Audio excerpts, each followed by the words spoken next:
ဒါကြောင့်ကျွန်တော်တို့စိုင်းပညာဆိုတာဗုဒ္ဓဘာသာမြန်မာလူမျိုးတွေကိုယ်ပိုင်ယဉ်ကျေးမှုဖြစ်ပါတယ်ဗျာဟုတ်ကဲ့ဒါကြောင့်ရှေ့ပိုင်းလေးမှာခိတ္တခဏလေးနားဆင်ကြည့်ပါဦးနော်နားဆင်ကြည့်ပါခင်ဗျာ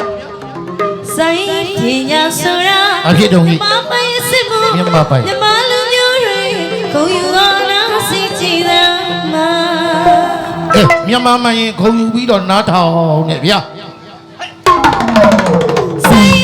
မြန်မာစိုင်း